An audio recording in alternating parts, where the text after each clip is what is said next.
Hi, welcome to the first and possibly the last video blog for the Displaced English Major. I'm Allie Renz. Today I'll be talking about Under the Net by Iris Murdoch. There we go. I finally got the copy, as you can see, from Amazon, not from the airport, unfortunately. I'm just a little over halfway through the book. As you can see, I'm on page 139. I'm not quite sure what to make of it so far. I really like the characters. They're fascinating, and seeing the way that they interact with each other is definitely interesting. I'm also interested in the storyline. I like the plot.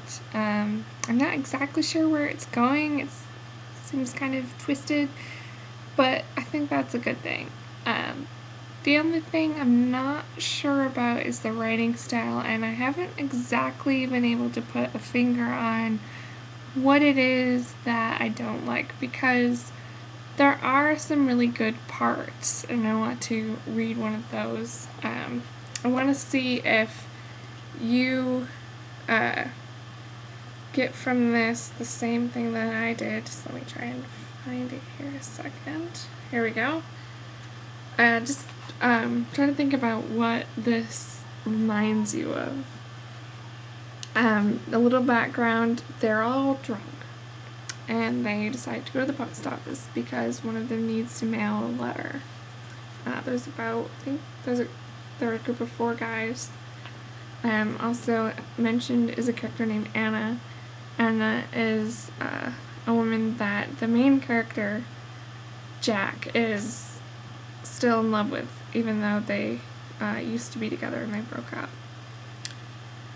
Okay, so they're at the post office. Outside, we study the fantastic letterboxes, great gaping mouths, where one can watch the release letter falling down and down a long, dark well until it lands upon a tiny tray in a lighted room far below. This so fascinated Finn and me that we decided we must write some letters forthwith, and we returned inside and brought 2 letter cards. Dave said he already received more letters than he wanted, and there was no sense in inviting yet more pointless sets of correspondence. Finn said he was going to write someone in Ireland. I started to write to Anna, pressing the card vertically against the wall of the post office. But I could think of nothing to say to her except "I love you," which I wrote several times over very badly. Then I added "You're beautiful" and sealed the letter. I put it into the mouth of the box and let it go, and it fell, turning over and over like an autumn leaf. Okay, so when I read this, the first thing I thought of was people who send drunk text messages and then I regret it the next morning when they realize what they sent. I'm currently into part of the book where Jack has woken up and is now sober, but he either doesn't remember writing the letter or it just hasn't come up yet into his consciousness because he's concerned with other things. But I thought that was really funny. I also really liked the description of the letterboxes where you could see the letter coming down. I wish we had that here because I don't like those big blue mailboxes. I feel like I'm putting my letter in and I'm not really sure if it's actually going to get picked up and go to where it needs to be.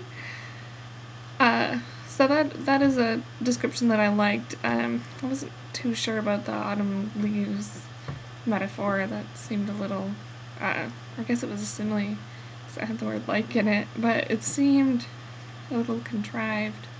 But that's a very nitpicky detail.